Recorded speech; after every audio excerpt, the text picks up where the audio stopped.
record because I always forget to do that.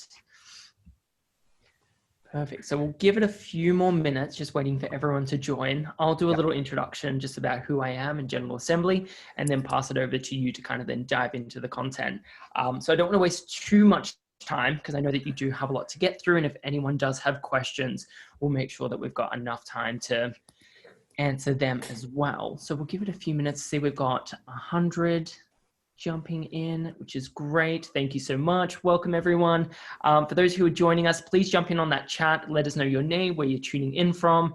Yeah, let's just get some conversation going. In the meantime, we'll still wait a few more minutes just for more people to join us. But yeah, please let us know your name and where you're tuning in from. New York. This is incredible. See, we've taken it global. It's there happening. We go. This is global. Loving it. Well, you've got a Venezuelan in London. Yes. Amazing. Done. What is it? Turkey, London, fantastic. Berlin, Italia. Oh my goodness. Wow. Woohoo. Oxford, Ireland. Incredible. Wow. Welcome guys. Singapore. Woohoo. This is, I just love it. So I don't have an issue with my accent anymore, John. I'm okay. Yes. I mean, I see someone from Melbourne. So that's where I'm from. So I'm glad that we've got a little, fellow neighbor on the call. Excellent. Well, I think we should get started. We're on 130 attendees, which is incredible. And I don't want to waste too much time. So I'm just going to start with introducing myself. So I'm John. I'm the Partnerships Manager at General Assembly, which means I just reach out to incredible brands and speakers to help me deliver these community events. Now, we normally host these in our space 4 evenings a week. And then just in light of our current situation, doing everything that we can do to still have them running online. So do still head over to our website because they're listed there. But we're pretty much a tech education company offering high demand skills in tech. This is through full-time and part-time courses, classes and workshops, and in these free events as well, where our mission is just to empower those to pursue a career they love and help them with the career transition into skills such as UX design, data science, and software engineering. So that's pretty much it from me. I'm going to shut up, but we are recording this event and we will be sending out a follow-up email with anything our incredible speaker would like to add. And then, this recording also. So I'm going to pass it over, turn my mic and camera off, still hang around in the background. But yeah, take it away. Fantastic, John. Thank you so much. And thank you so much, lovely people, for joining this call. My name is Jose Ucar, and I'm a Venezuelan living in London. And I would say living the dream, regardless of the current circumstances, because now I never had the opportunity to speak to so many people in one go online. So welcome again. This is a great pleasure. And I hope, I don't know whether there will be 1 or 2 Venezuelans somewhere in there. This is a magnificent community. And so where do I start? Because today is about communicating, talking your way up the business ladder, which to me, it's just another way to say making progress in life. Okay, that's just a metaphor. And, you know, I'm going to tell you a little story. It is 2007 and it's my first visit to London. And that's when I got my first job. My first job, and I started working in this international business as a person just dealing with boxes, wrapping up stuff in the store, in a warehouse. And I had in my mind clear that in a few years' time, what I wanted to do was just to travel the world as a salesperson or working with marketing, the things I really like, working facing customers, because that's my passion and it's always been around people. And I wanted to share that because in a few years since started, I moved up from the very bottom. I went through customer service and I did loads of things. And I ended up, by the time I finished in that business, I was the marketing manager for Europe, which was a great achievement for, you know, this Venezuelan guy traveling that didn't speak great English at the beginning. It's not to say that it's fantastic now, but at least I'm conveying my ideas and I'm hoping that you get them as well. So let me just share the screen just to make this, you know, illustrate some of my points. Fantastic. So one of the things I did, as I said, I knew where I wanted to go, which of course, if you don't know, if you want to go somewhere in life and you don't really know exactly what is it that you want, it's not going to be the same. And I'm not saying that the journey is not going to be like this, but at least you know exactly, if we're speaking about a ladder, you know, be clear on the wall you're going to be leaning that ladder against. That is crucial. It's just having that outcome focused, outcome thinking, which is going to make the difference. And we're going to speak a bit more about that. And as I share, obviously, the progress I made in my business until I became the marketing manager at the very end, which allowed me to travel and really enjoy the experience dealing with loads of customers, I realized that I wouldn't be where I am today, okay, working alone.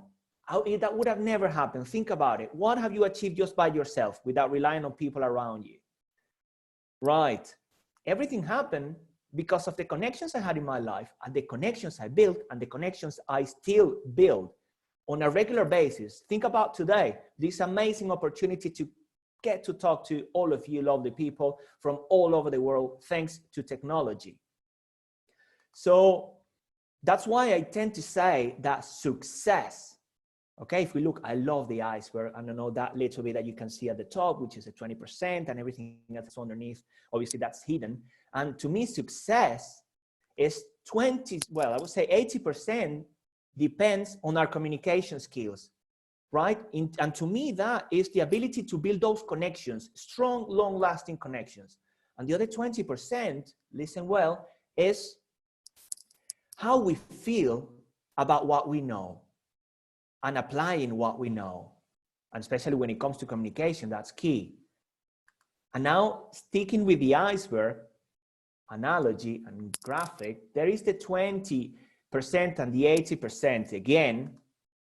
And if we think about it, we tend to communicate most of the time, I'm going to generalize a little bit here, on a superficial level. And this is what I like to call, hello, how are you? Let me carry on with my day.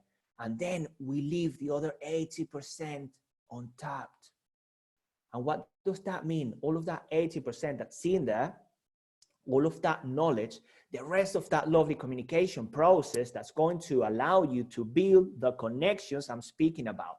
The connections that in a way allow me to move from that guy, the Venezuelan guy in the stores, to be the Venezuelan guy running the marketing department, for instance. I mean, just to share, when you actually really rely on your communication skills and make the most out of them and continue learning, you can definitely move up any ladder, if you want to call it a ladder or the mountain or whatever your metaphor is for this success.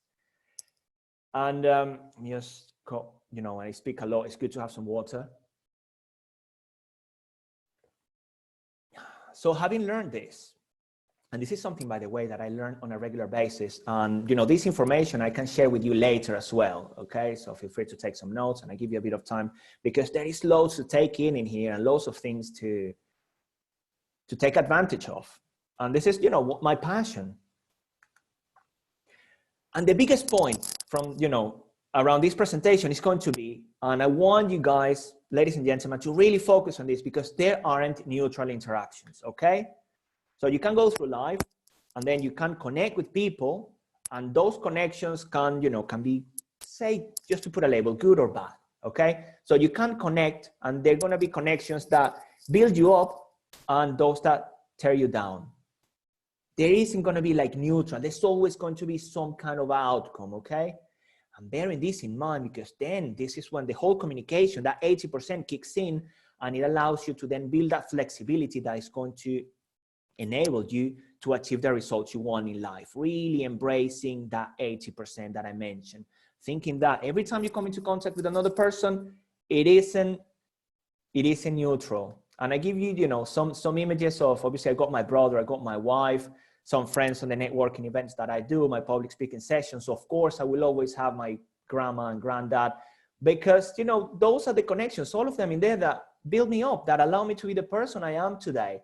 And then I'm looking for more connections like this on a regular basis. And this is what I'm doing, as I said in here as well. And as I said, these connections can also tear you down. Yeah, you're right. What you're seeing in there is just that big knife. That was the day of my wedding, and that is my wife. At that point, I guess I could blame myself. There might be something I said, but there are situations and connections that will tear you down. Not to say that, my wife is one of them. That's just a joke because she's next door. So we're all working from home, and I'm sure she's listening to this. So let's just move on. Because when we realize I've got this, because it's all about creating new connections externally with people and new connections in here. okay? If we bear in mind that every time we interact with a person, we can get a positive result, we can learn something, then it's just a mind exercise. It's just like going to the gym. Let me just build it up, okay? So every time I'm interacting with a person, it doesn't matter whether it's an easy interaction or I find it challenging, I don't get along with the person, I'm going to find a way to become more flexible, because I believe that the flexibility, the more flexible you become, the more impact you can have in any system. So you become really a person that can influence. And it's just by doing things like this. Hello, brain, come here, and let's just focus on this here, which is actually quite nice. I mean, I could be looking at that side of things, and you know, because it's raining in the UK, but actually, if I really pay attention, it's not, it is sunny. And there's loads of things, you know, that could be happening out there. Obviously, we're not going out much because of the current circumstances, but it goes back to then, what is the outcome you want? What are you focusing on?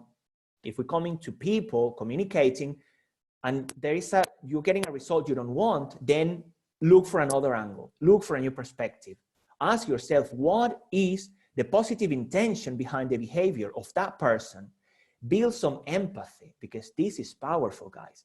And this is why I would like to share with you 4 elements that are key and that have been key in the way in which I made my progress in life, and that I continue to live life every day. Because as I said, we wouldn't be where we are today if it wasn't for the connections, for the good and the bad.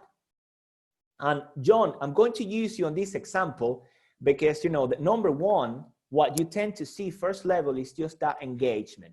It's just how you approach that person. And I'm going to give you, you may know John, you may not, but you've seen him already. And the first impression he creates is just amazing. I went to one of his events, and then I went twice.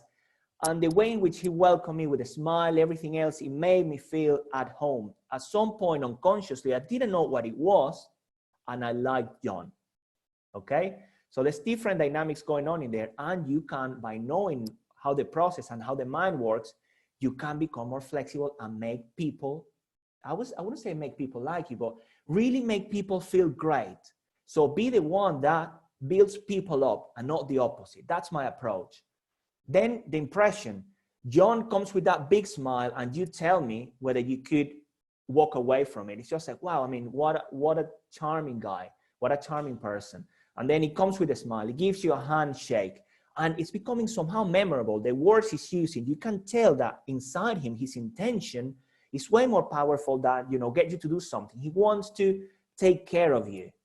And these are the kind of people, in a way, that we remember after we leave a place. It's just like, wow, how interesting that was. I would like to see that person again. The more you see that person and you interact, you begin building trust.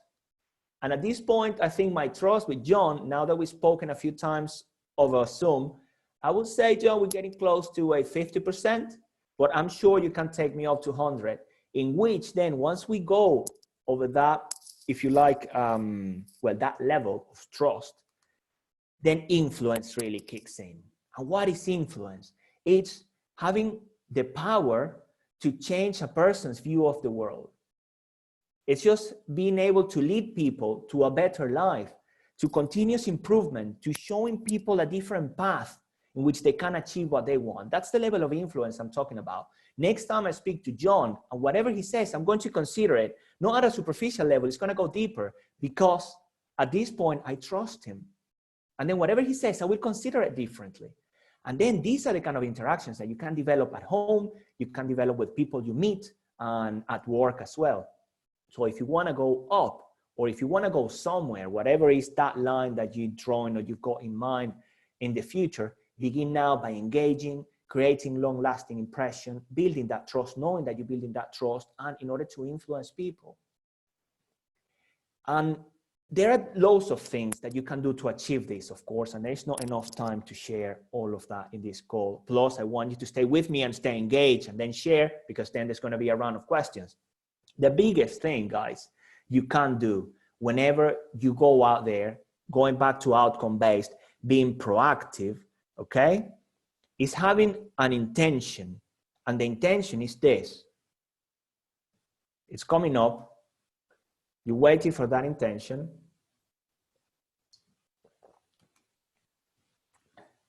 It's to leave them a little better. Every time you wake up in the morning, and you go and say hello to your wife, to your partner, to your husband, to your children, to your parents, to anybody, your colleagues at work, go with that intention. Build them up. Leave them a little better. Because when you leave them a little better, that's what really creates connections worldwide. That is what makes a difference. Think about it. Every person that you come into contact with, every human being that you interact with, you leave them a little better every day. Think about the compound effect that will have in the world. The compound effect that we're all having at the moment. And then by the time you finish with this call, with this, you finish with Jose talking, and then you go and interact with somebody differently. Build them up, leave them a bit better. Think about, again, that compound effect that is going to have in your life and the life of other people. Because if you give me a smile, most likely I'm taking part of it, and I'm more likely to smile to the next person I come into contact with. And there is that energy exchange that is happening that is positive. Whew. And that's me. This is just what I wanted to take you through quickly, just to get you to think about, the way in which you communicate at the moment and how that's serving you, okay, to achieve what you want to achieve. Assuming you want to achieve something, assuming that you want to go to places. And before I stop sharing, all I want to say to you guys is just, let's connect. Let's connect and let's help each other, and let's help everybody else. Thank you very much. And I think at this point, is it over to you, John, or is it Q&As? I mean, I'm still blushing about all the kind words that you've said. But I reckon we'll dive into Q&A. So you can see the Q&A box. If anyone who's still on this call has any questions, please do pop them in that Q&A feature, and we'll kind of spend maybe the next 10, 15 minutes answering them. So yeah, pop them in. Fantastic. So you're not sharing yourself, John. Okay. Hi, will the slides and recording be sent to participants after today's session? I think, John, you said to me you would. So I said yes. No, that's right. I mean, sorry, I'm still here. Yeah. So we'll be sending the recording, and yeah, Joseph, if you want to send over those slides as well, we'll be able to kind of package that up and send it just in a follow-up email after this event. Perfect. There is a question here. How do you forget about your stuff? Can I ask you, Teresa, to explain a bit more what you mean? How do I forget about my stuff? I don't understand the question. Let me just go to the next one. Have you got any advice for dealing with the negative bosses? One thing I would say, when you find a person negative, okay, ask yourself this question.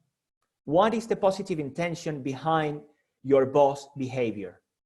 What is the positive intention for him, for her, and even the positive intention of him, her interacting in that way with you? That is one look. It will help you build empathy. And you can also see, I'm seeing this person negatively. What can I learn? What is there for me to learn? Because we tend to be responsible on how we look and perceive things as well. So it's a two-way stream. Let me know if that answers your question. Next one. Thanks for that uplifting and informative talk, Jose. How do you overcome challenges with warming up cold people who are not open to building rapport? Who are not open to building rapport?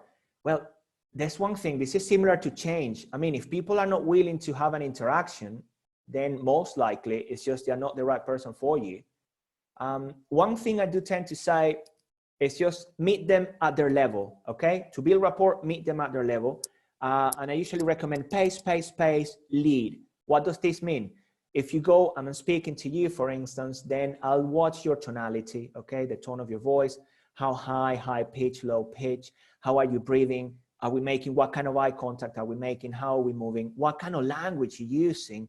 Is it kinesthetic? Is it more visual? And then I can use all of those things in order to create a connection with you. And also sometimes asking questions, and asking questions that, you know, can elicit some kind of interest as well. Let me know if that rings a bell, and I'm happy to carry on answering in more detail.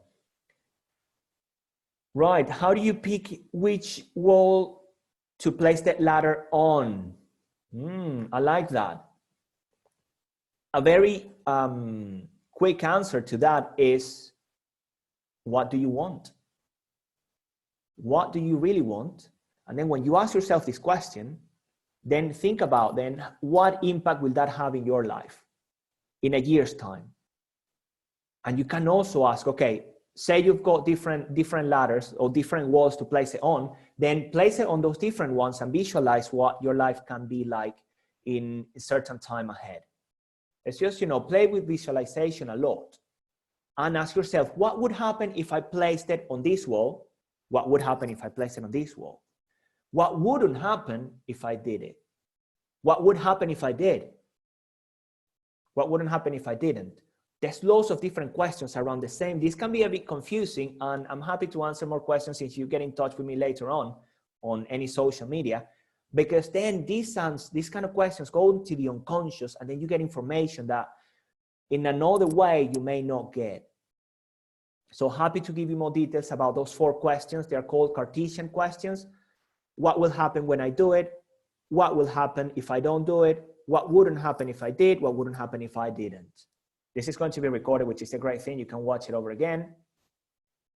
Right, thank you. What books, articles, or resources do you recommend on your approach from the US, Lil? I love neuro-linguistic programming. That's one of them.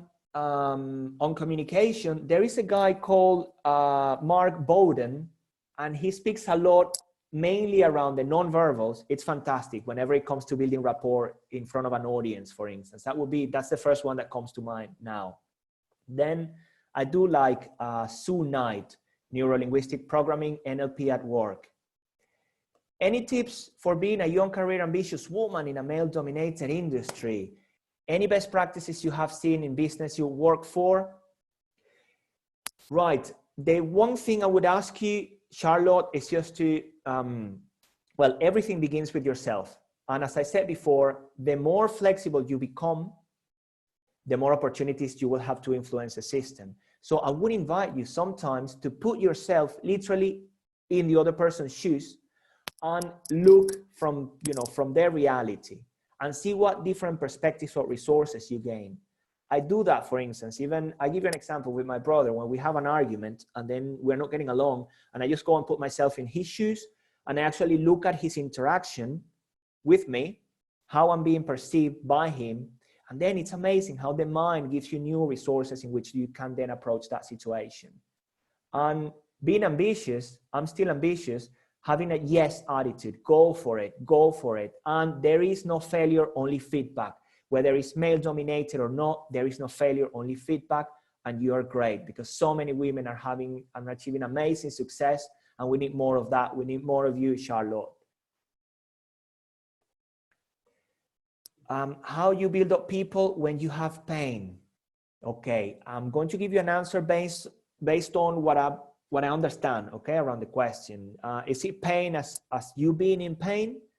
I would probably say that the best thing to do is just deal with that pain first, in order then to be able to build people up. Because one thing we do when we communicate, we're transferring emotions all the time, okay? So if you're feeling bad, most likely at an unconscious level, mainly, and of course you feel it, then there's going to be that, say, negativity or frustration or whatever you're feeling, anxiety at the moment, it gets transferred. That's why sales, it's so important that you're very sure about what you're selling, about your product, because you are conveying, you are transmitting certainty in the process. What would you put, guys, wow, loving the questions. Thank you so much, so active you are. Let me just drink a bit of water. What would you put in a short speech to highlight yourself if you only have 2 minutes to introduce yourself? Okay. Ask the question yourself, okay? Again, what can I do? Because you know the audience better than I do. And sometimes we want to share something about ourselves and maybe interacting with the audience differently, asking them a question, turn the interest onto the audience instead of yourself. That's actually sometimes very, can be very, very helpful. And also then sometimes you share a little story. Share a little story. And I know 2 minutes is not much, but then what can I say? Depending on the environment, sometimes I say, well, I don't know what this Venezuelan guy is doing in such a cold country like England. And stop a little bit, and then I take it from there. Or I ask them just another question. What's going on with you today? Or it depends on the size, but I do like turning it around and, you know, making it about them, because I'm there for them and they're there for me. How do you deal with anxiety around people's impression of you? I intend to overthink about my interactions. How do you help a negative boss build empathy towards you? Work with someone different to you, okay? Woo, wow, lovely questions. Okay, so how, that's the first thing, generalizing. As human beings, we tend to believe that we can read minds. And sometimes we build that anxiety around something that's not necessarily true, okay? I'm assuming here, of course, I would need more information around this. But then how do you know what the person thinks? That's the first thing, okay? And then sometimes if you're not sure, ask your mind, do you have more information in order for me to feel anxious about something that, you know, I don't really know because I'm not sure? Then ask the person the question. That can be one to do. And then if you tend to overthink, what would happen if you didn't? Think about the opposite. Let yourself go every now and then. I'm just giving advice, of course. Having a coaching session, it would be different, but then this is what comes to mind in terms of the things I also tend to do. And how do you help a negative boss build empathy towards you? I would say, what if you saw the negative boss as a positive boss?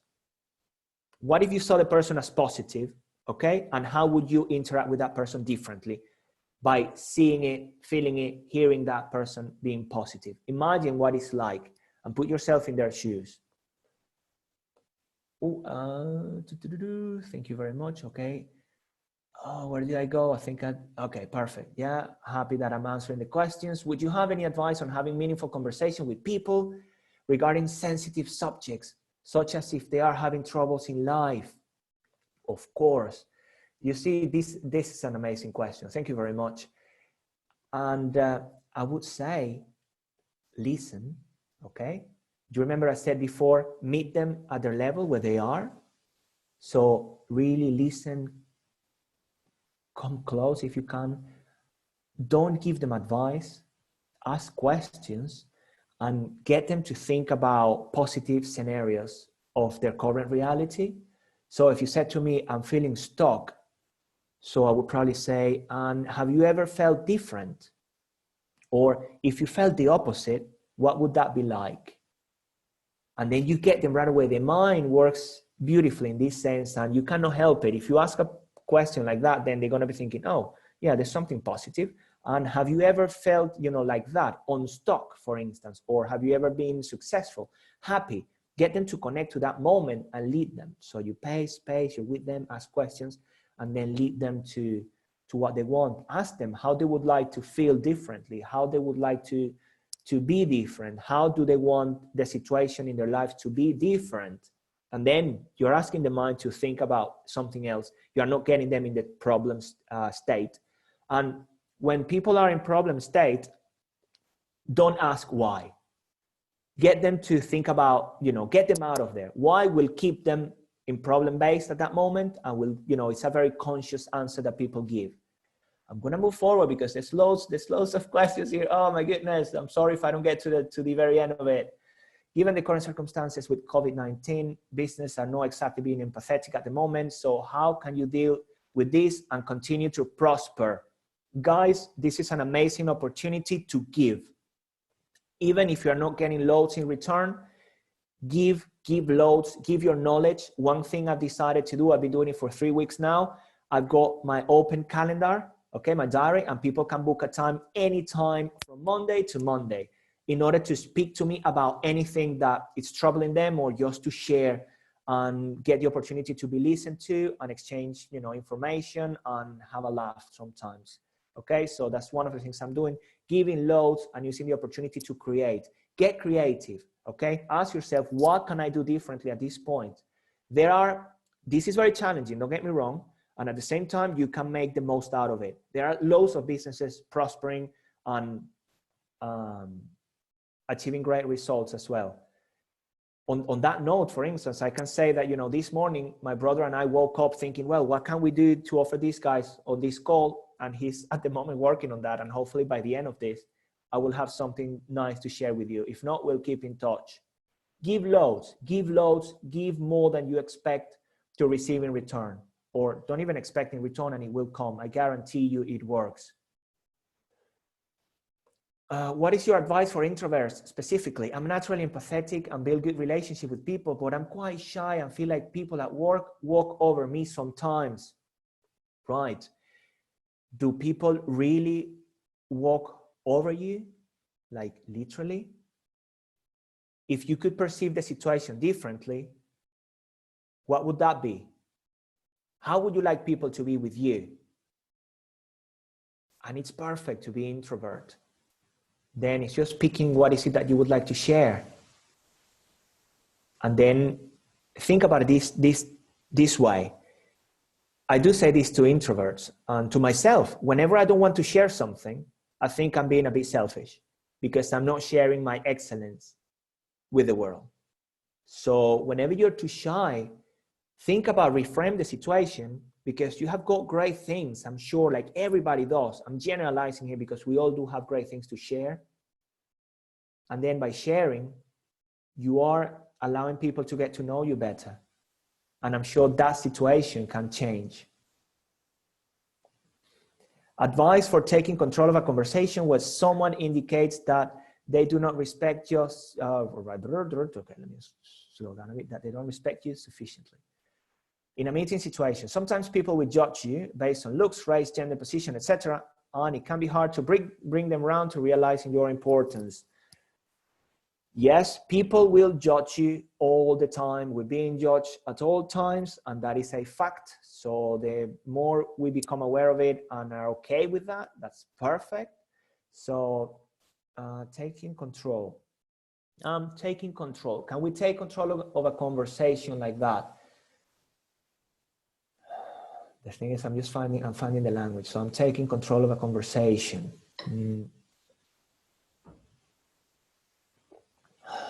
One sec, guys, I'm thinking now. Actually slowing down a bit.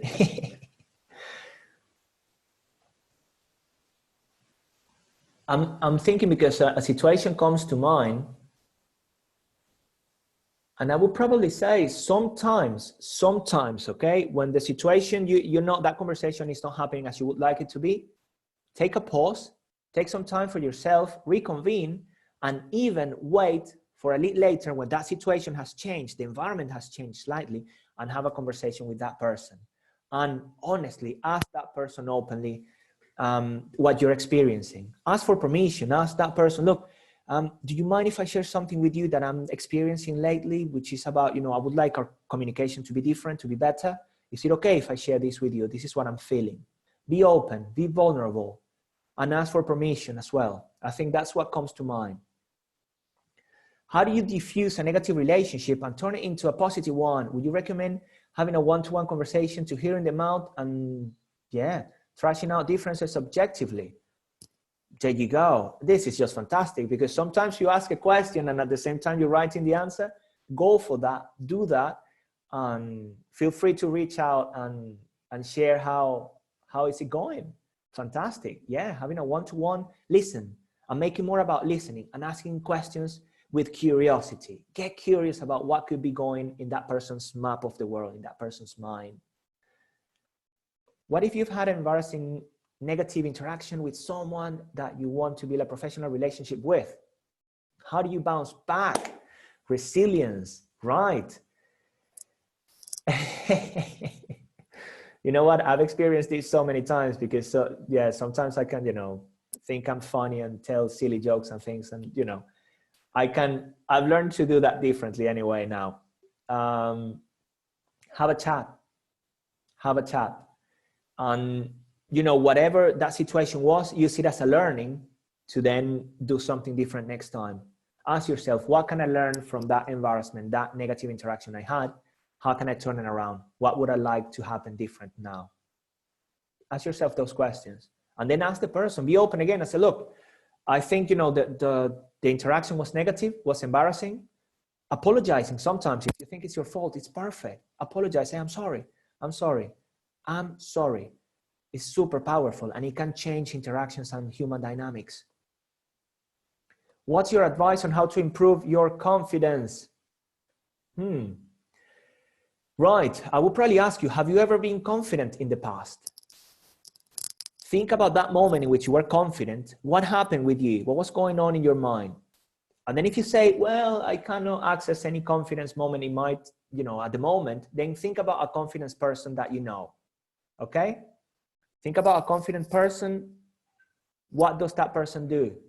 How do they interact? How do they look at life? Have a chat with them. And it's amazing how many resources they can give you.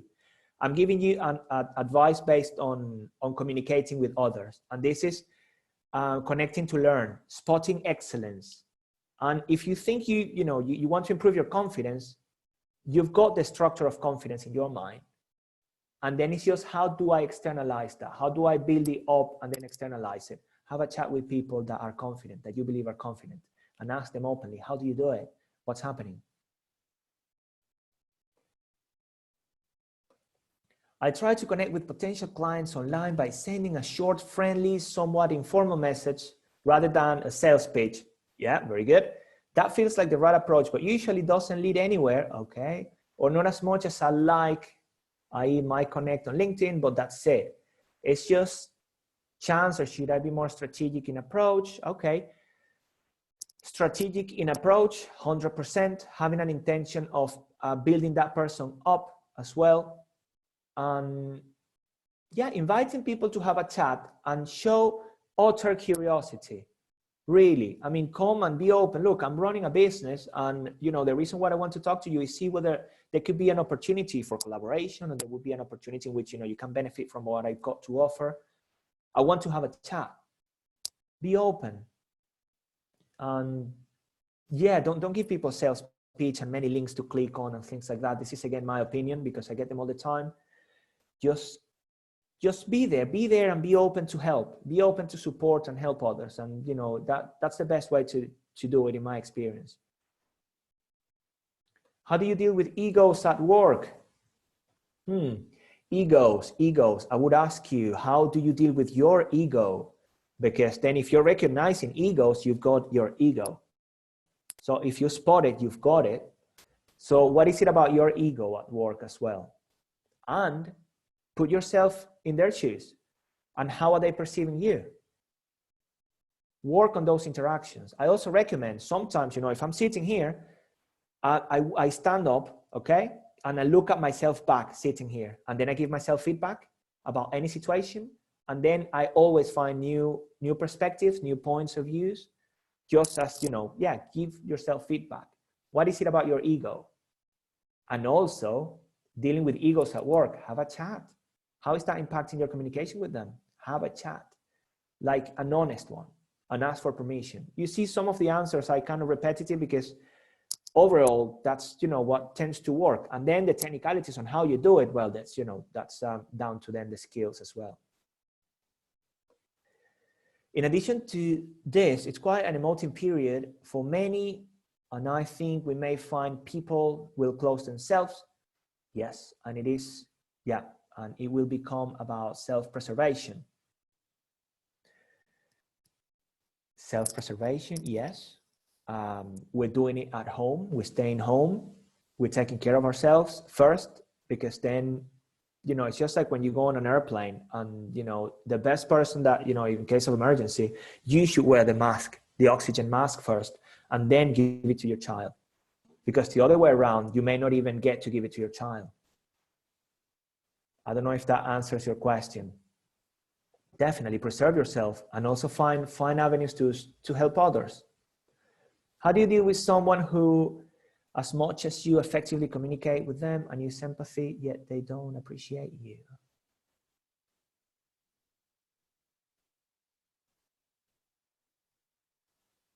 They don't appreciate you.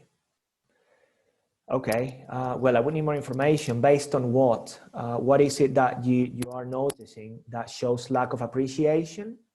And well, I mean, if you're using everything that you think you can, then is there anything you can do to change people? If they don't appreciate you, they just don't. I'll give you an example. one of the reasons why I left one of my jobs years ago was because, you know, no matter what I did and no matter how I approached the situation, I never felt appreciated. So the question is, was it something about me or was it really about the person? In the end, I didn't find a solution and I just decided to move on. Sometimes you cannot win them all. That's what I find as well. And it's okay if, you know, every now and then people just don't. I can't help realizing that I don't trust my boss, okay? I don't like feeling like this, and I think it is quite a bad mindset. How should I deal with this, or any way I can change my mindset? Thank you. Okay. So, okay, what do you believe? Okay, what do you believe about your boss? So when I ask you this, you're looking at your boss through this lens, okay? Whatever you believe in around your boss. And then I would ask you, what could you believe differently? And then take a look through another lens. I don't know exactly the dynamics, but then changing your mindset, it's interesting just to change actually how you're looking at things, because the mindset is a result of how we're perceiving the environment. So whatever we're taking all of that information in, our neurology kicks in, and then whoop, we go and behave. And we go and create that reality, that picture of the world, that map of the world. So I would say play with lenses. What could you believe different about your boss? And yeah, what is it that you don't trust about your boss? Is it about your boss or is it about you? Some questions for you in there. And I'm happy to have a chat later on as well, because I'm giving quite generic answers, and I know it's not ideal in many occasions. Okay, guys? How did you decide which wall to place the ladder on, and how did this enable you to, okay, yeah, right. Well, you remember when I spoke about, you know, my life or the journey being like this? That's how it's been. That's how it is. Okay, even though I like to believe I know where I'm going. So in my UK example, I knew all I wanted to do was, first, live in an English-speaking country. And number two, I wanted to travel the world and get to meet lots of people from different nationalities. I had those two. So that was, yeah, my outcome. That's how I saw myself in years, saw myself doing it. And it happened quite organically, as in, you know, my boss at the time came, met me. I was living in Spain. And he said to me, would you like to come and work with me in the UK? And at that point, it felt right. It felt like, yeah, this is the right wall to get started. And then it changed. And then I went through a divorce and my life collapsed. And I had to ask myself some questions again and began looking for a new reality, in which it wasn't much about traveling, but it was just more about finding, you know, my inner peace and myself and everything else. So again, the world changed and I found a world that got built around coaching, NLP, neuroscience, public speaking, and all of that. So sort of always go back to, you know, reconnect with what you carry inside at that moment in time. When speaking to someone who is the subject matter expert, how can you exude confidence so they believe in you and you make a good impression so that you can get the trust influence stage? Fantastic. Usually, I'm going to give you an analogy here, which is the cats and dogs, okay? Usually when you're speaking to an expert, when you're speaking to your boss, when you're speaking to the MD, CEO, they are cats, okay? Yes, like the animal. So think about how would you entice a cat? Most likely it's not going to be about speaking about what they already know. So it's really about highlighting something they're not aware of or something they might not know of. So ask yourself the question, how do I entice the cat? It's just, you know, I know that by doing certain things, the cat will come to me. But for instance, with my colleagues, with, you know, people I work at my same level, if you like, I know their dogs and I just need, you know, just to click my fingers or something and they're there, we're having a great chat and the trust is kind of there. So use the cat and dog analogy. Think about, ask yourself, how can I entice this guy? I worked a lot with engineers in the past, and every time before I was going to start speaking, I would actually start with that. Because in the industry, I'm not an engineer, I was sort of selling a product, And then I kind of knew that, you know, where they were coming from, understanding a little bit about their background and everything. And I would start every talk, you guys are cats. Oh, at that point, they would wonder, what do you mean? What do you mean? I had them. Give them something they don't know. Work on it. It's quite fun, actually, once you begin doing it more often. How do you communicate effectively with different cultures? The world is much more international and people work differently. Definitely. Wow, yeah, how much have I learned doing this in different places? I would probably suggest starting like babies do when they come, you know, to the world. It's just like a white canvas. Everything you think you know, put it on the side and take just a fresh approach. Get really curious about everything they do without judging, actually appreciating the difference. And then that way you begin to really understand, you know, they give you cues and things that you can use to really enjoy communicating with them. I still remember my first trip to India and how I see the whole situation differently now. It's evolved a lot. I give you that example because it was quite shocking for me, or when I first went to Sweden. So really take that sort of clean piece of paper, white canvas, and then write on it. Be curious, just like babies.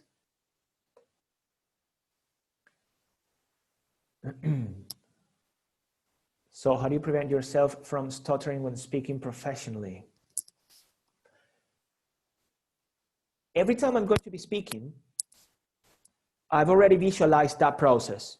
And I've already in my mind gone through it. Even though I cannot tell the future, I program my mind to, in a way, how can I explain this? To make it happen.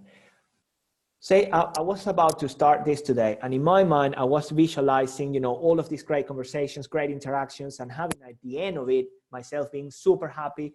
Everything flew the way I wanted it, and the answers came to mind, and I enjoyed it, the process. So when you do that, you're setting yourself for success in a way, and then the whole system comes with you. Other than that, you know, drinking some water as well. The breathing, it is important. I don't do loads of it, but then just breathing, you know, the sort of as if you were going to meditate a little bit. And I think the most important is just being there for the audience. When you take all the pressure off yourself and make it around the audience, about the audience, because they're there for you, as I said before, I think you realize how things change and the body flows differently as well. I got many more tips on this. Happy to chat. Following on from that amazing question, what should you answer when they ask in interviews, tell me about yourself? Well, what do you think they would like to hear? Interviews, up to an extent, it's quite nice to do some preparation, knowing if you can, the person that's going to be interviewing you, and then, you know, what do you think they would like to hear? That's one thing, knowing, you know, how relevant, because I could tell you that, you know, I love to swim, and then how is that relevant to the conversation, or how is that relevant to the person's values or even the job you're applying for? So is that answering your question?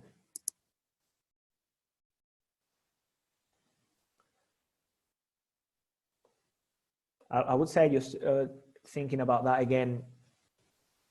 Yeah, I think some preparation. Be proud of who you are. Yeah, bring that energy to the table. Bring the best version of yourself, and trust as well. Trust. Think about, you know, the process, and by the end of it, that all the answers you've given were right, apart from, you know, preparing a little bit. And yeah, sometimes it's good. It depends on the environment, of course, and the person. It's just the rapport. Feel that person, what's going on, and even, you know, well, yeah, tell me about yourself. What would you like to know specifically about myself? Well, and then, you know, help them help you as well. Sometimes asking another question without being smarty pants or anything. It's just like, honestly, in order for me to answer in the best way possible, could you tell me specifically what would you expect? Work to their expectations. I haven't worked in an office or, okay, yeah, worked for others, environment for 15 years. After I finished my course at General Assembly, how do I acclimatize to office politics? That seems to be a constant in the UK. As I hate dealing with it and feel I'm stopping. Wow. Wow. Yes, I know where you're coming from. And that's one of the reasons, in a way, why I decided to really do my own thing. And now, if you're coming back to it, what a good question, because I haven't considered that in a while. I think what comes to mind is just work on a one-to-one sort of basis. I mean, these politics are, the politics in a way are everybody behaving in a certain manner. What's the culture in that office? And then maybe, speaking to key people and getting to understand and ask them, how do I, can I adapt better to this, or how can I become part of the team? How can I really become another gear that fits in the process that's happening on a daily basis? I would recommend having one-to-ones with people at this stage and getting to know them as well. And assumptions, be mindful about the assumptions you're making, because, it's, as I said, going with that white canvas to deal with people is the best way. Be curious and see what you get, and then that'll help you understand them better.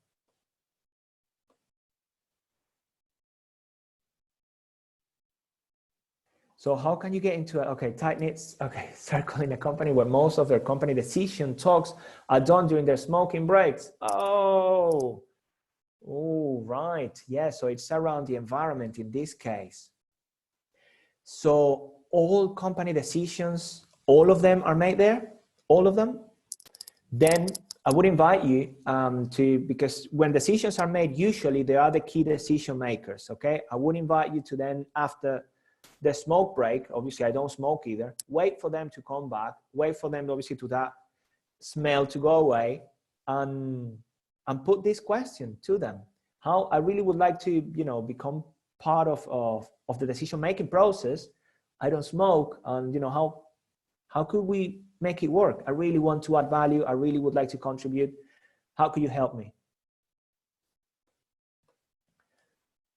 Thanks, Jose. You're very welcome, Terry. Do you have any advice on managers facilitating progression, i.e. favors that may above beyond their job role to connect you, for desirable career progression opportunities?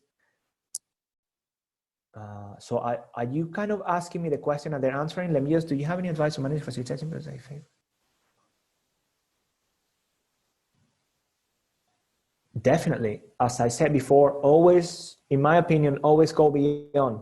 Going back to my example, when I was at the warehouse working, you have no idea how much I did, and I stayed longer hours, and I always did way beyond what I was asked and expected to do as well. So anything really you can do for your employees. I had a lovely story the other day. These guys run a coffee shop, a coffee shop franchise. And we're speaking about, how do you get employees motivated?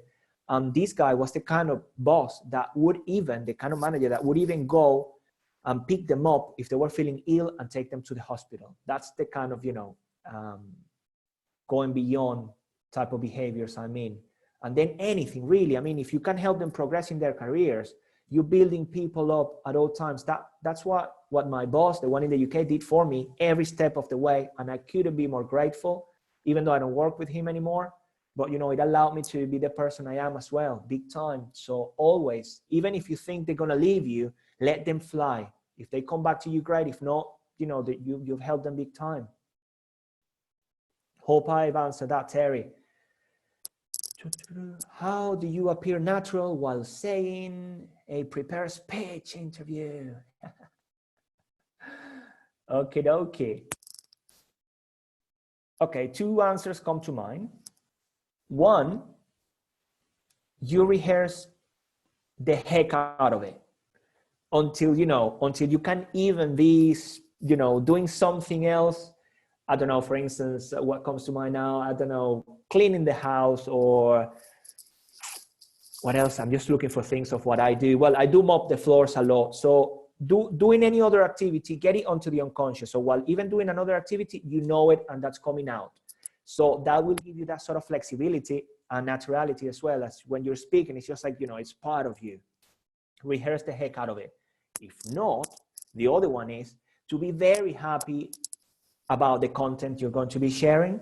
For instance, this that I shared today, I didn't rehearse it much, but it's part of my experience. So I decided, yeah, I put it together. These are the stories I want to share, and this is the structure. If I would have wanted to make even a bigger impact, I would have potentially rehearsed and rehearsed and rehearsed in a similar way to what I did when I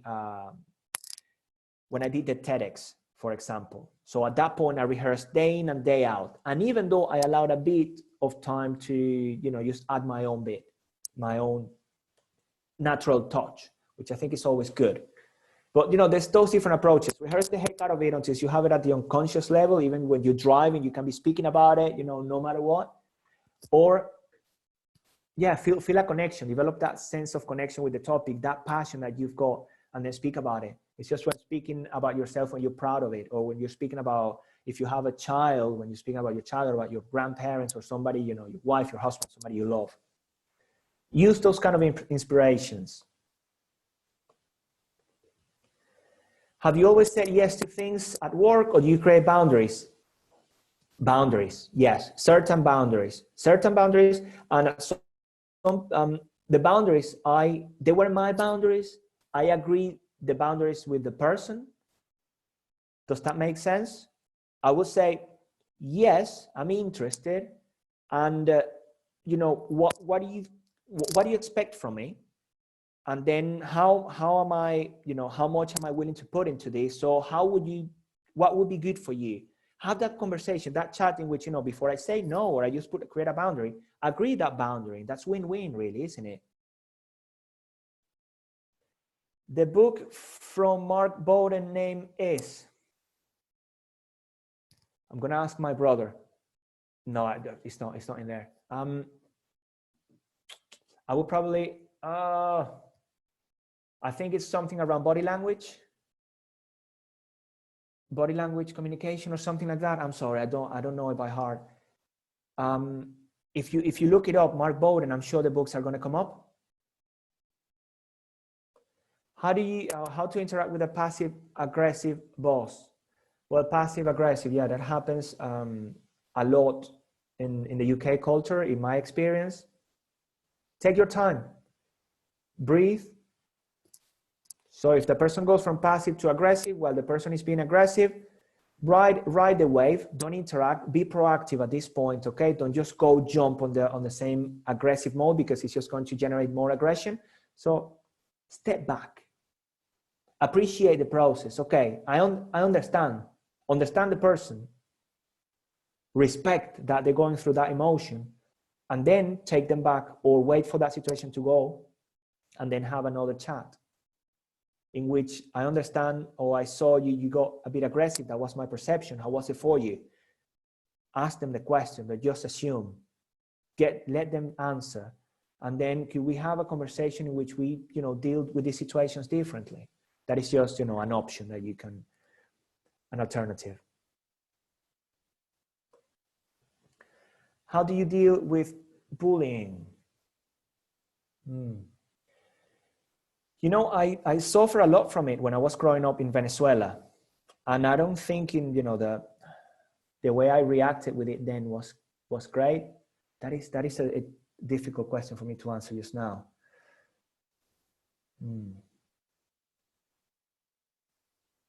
Yeah, because sometimes if the person is not willing to have a conversation, then it becomes quite challenging. Can you somehow ignore it? Is that something you could do?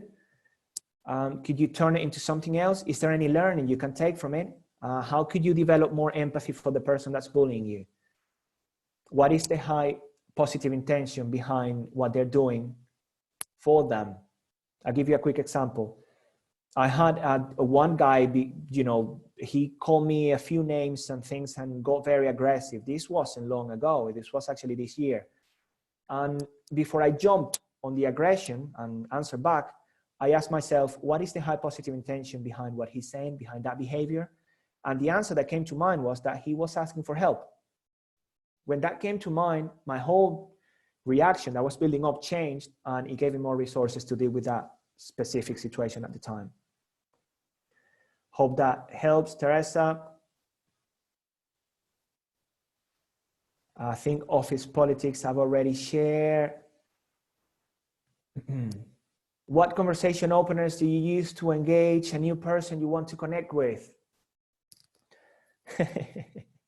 I use the environment a lot, or whatever I sense at the moment. I don't tend to rehearse this, like that. So for instance, I'll give you an example. During this process, I had a coaching call the other day, and as she went live on Zoom, and before I even said hello, I just noticed she had that lovely wall behind her with loads of writings and things, and she was, calling from her place. And I couldn't help it was just to notice, and just went, oh my goodness, before I even say hello, tell me more about that wall. And she also had some balloons, which then she explained it was her birthday, and then we ended up having a different chat to start with, and that was an amazing icebreaker. So use the environment, use, the things, whether that person is smiling or what is it? Wow, I mean, you look very smiley today. What's happening? I'm curious. I do love smiles. Use what's happening in front of you. Get curious. Curiosity, it's an amazing tool. Where are we now? Hey, Jose, I might jump in now. I've just noticed the time, and I think okay. we could go on forever. I mean, the questions in the Q&A just keep coming, and we're on 57, which is incredible. So I think with the questions, I was like, it'll be 3 o'clock before we know it. So I think with the questions you didn't get to, I can just save them all, send them to you. And then if you want to just maybe answer them in your own time, we can then put them together within the follow-up email as well. But I think we should wrap it up. I want to say a huge thank you to you and everyone who's still jumped on this call to give up their lunch. But yeah, did you have anything you wanted to add, Jose? I just want to say thank you. I mean, what an amazing community. It's been just a pleasure to have so many interactions in such a short term period of time. Loving it. Thank you so much, guys. I really hope you've taken a lot from this hour. Yeah, perfect. I mean, you sped through the content, which was great. And I think the Q&A's just kind of finished it off with everyone just kind of asking those questions, which is great. So yeah, thank you everyone. The engagement in the chat has been great, as well as the Q&A that's come in. Like I mentioned, we are sending out a recording, hopefully now with these Q&A questions that we didn't get a chance. Jose, I'll pop your maybe contact information and your social media handles as well in that email.